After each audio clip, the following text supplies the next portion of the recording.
Hola estudiantes, ¿cómo están? Espero que se encuentren bien. Esta pequeña cápsula grabada es porque no pudimos tener la clase de la mañana. Yo no me encuentro un poco bien de salud, entonces no pude responder a ustedes en el horario de la mañana. Les envío esta cápsula entonces con todos los contenidos necesarios para ustedes para que tengan los aprendizajes necesarios esta semana. Eh, Luego voy a estar conversando con ustedes acerca de algunas dudas que tengan para ver la retroalimentación que se pueda hacer de estos contenidos. Bien, les comparto pantalla entonces para que podamos ver la clase.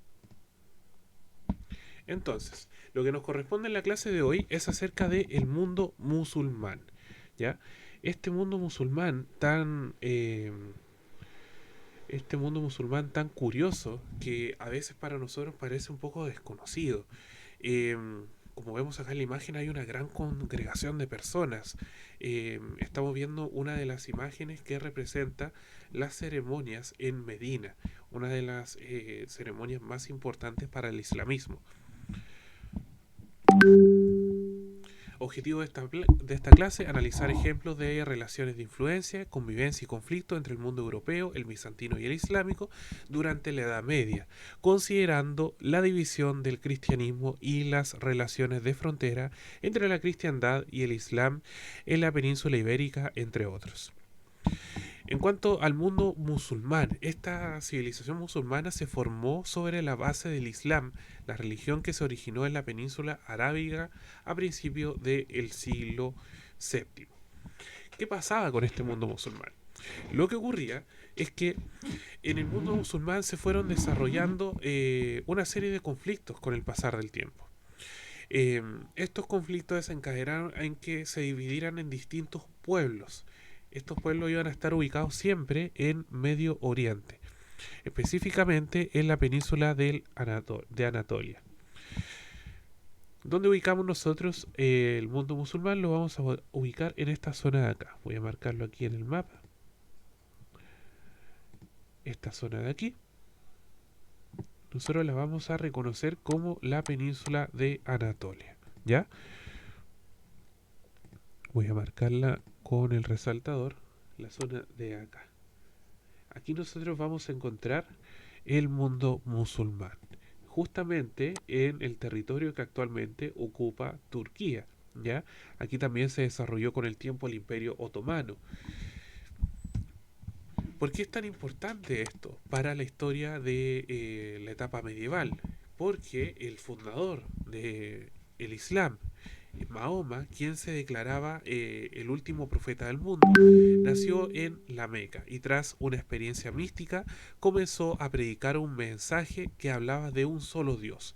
El Dios que predicaba Mahoma era Alá. En el año 622, conflictos relacionados con esta nueva fe lo obligaron a salir de la Meca en dirección a Medina. Esta fecha se conoce para los islámicos como la Égira. Y esta fecha, la Égira, marcaría el inicio de la expansión de una nueva religión. Bien, ¿dónde se ubicaban estos? ¿Dónde se ubicaban estos? En la península de Anatolia, actualmente Turquía. Eh, Mahoma viajaría desde la Meca hasta Medina en una peregrinación que es llamados por ellos como la Égira. ¿Quién fue Mahoma? Mahoma fue el fundador del Islam. En la religión cristiana se le considera a Mahoma el último de los profetas. Sería Mahoma el último de una larga cadena de mensajeros enviados por Dios para actualizar su mensaje, entre cuyos predecesores contarían Abraham, Moisés y Jesús de Nazaret. Mahoma se situaba entonces como el portador del último mensaje de la religión. Él unificaría muchos pueblos y culturas bajo una nueva estructura de pensamiento que unificaría a los pueblos más allá de las diferencias que tuvieran de raza, color, etnia, etcétera. Entonces todos se unificarían bajo este mismo pensamiento que sería el Islam. Sin embargo, esta expansión del Islam a través de Europa y Medio Oriente llegaría en algún momento a la península ibérica. Llegaría en algún momento a desarrollarse tanto que viajaría desde la península Anatolia eh, divulgando conocimiento, divulgando el Islam por parte de Grecia, por parte de Italia, también pasaría por el norte de África y llegaría a divulgarse este pensamiento por la península por la península ibérica, que es la que nosotros encontramos en esta zona de acá. ¿Qué de particular tiene esta península ibérica? Que en la expansión de los árabes musulmanes llevó a que en el año 711 conquistaran casi toda la totalidad de la península ibérica, dando inicio a un dominio de casi 800 años. El dominio musulmán de estos territorios, conocidos como Al-Ándalus, reactivó la actividad agrícola y la vida urbana, y propició además la integración de la península a los circuitos comerciales de Oriente. ¿Qué consecuencias tuvo esto? ¿Qué consecuencias tuvo que el Islam comenzara a dominar territorios y comenzara a expandirse territorialmente? La principal consecuencia fue que al distribuirse el Islam y los musulmanes al conquistar la península ibérica, se establecieron rutas de comercio desde la península ibérica hasta Oriente, pasando por esta zona tan importante para la historia que es Constantinopla, actualmente Estambul. Los españoles de la península ibérica lograban llegar a estas zonas para poder comerciar. Esta situación determinó que parte importante del intercambio cultural entre el mundo islámico y la cristiandad occidental durante la Edad Media se efectuara sobre este territorio. ¿Ya?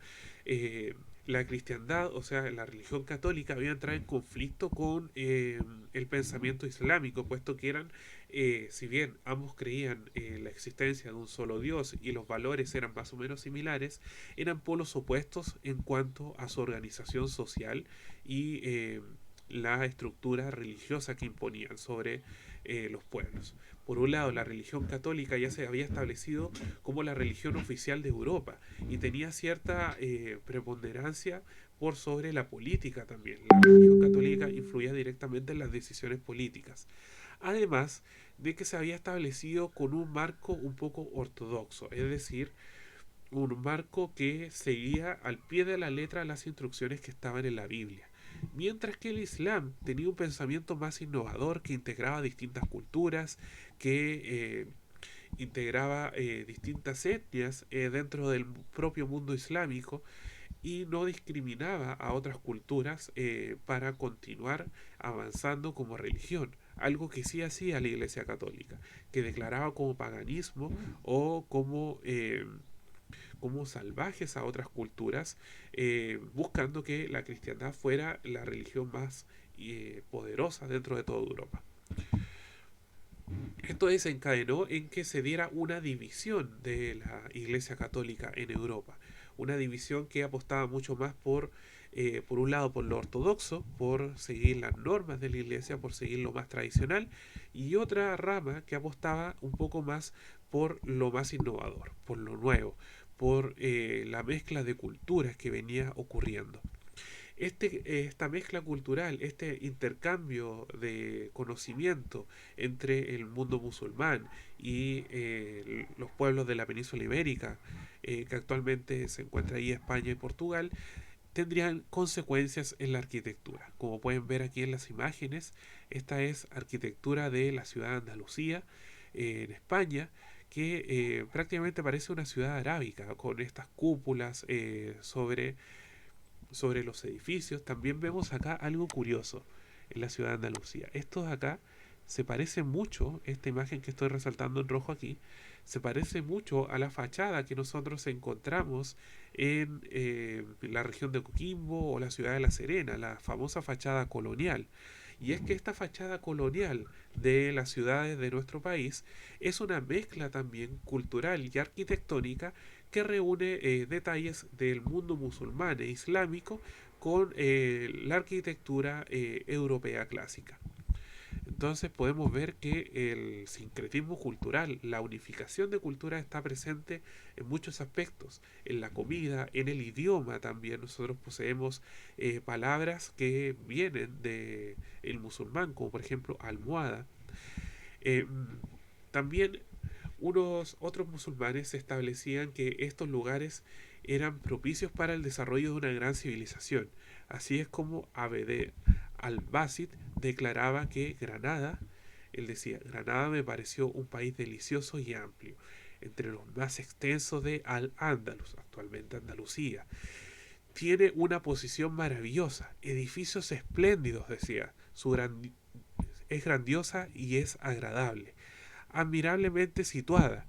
Hay en ella toda clase de artesanos, se asemeja a Damasco de Siria.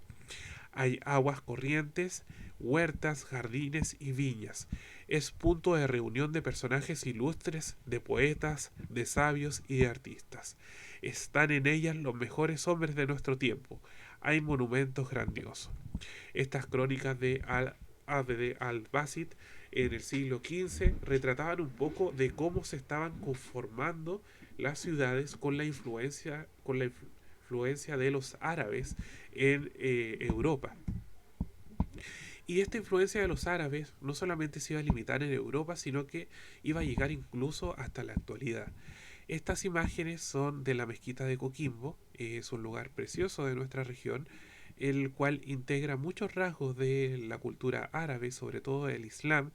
Esta mezquita es un lugar de oración y reflexión para el islamismo, en el cual nosotros encontramos una arquitectura bastante curiosa, con arcos aquí, estos arcos que se representan acá, arcos que sostienen la estructura.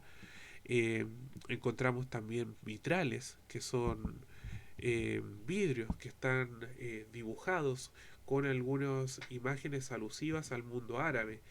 También encontramos dentro de este lugar una pequeña feria en donde muestran eh, algunas cosas propias del mundo musulmán, como por ejemplo la comida, algunos detalles, ropas, entre otras cosas.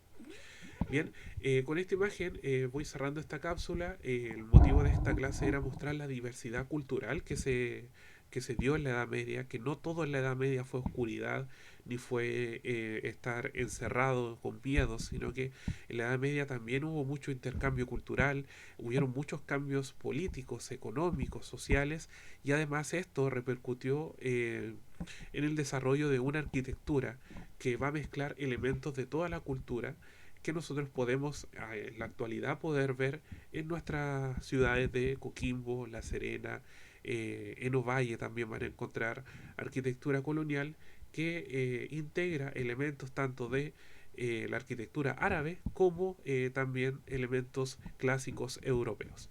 Así que los invito, si es que tienen la oportunidad de poder visitar estos lugares, de fotografiarlos, observar bien estas casas antiguas y imaginarse qué estaban pensando estas personas cuando construyeron estos edificios.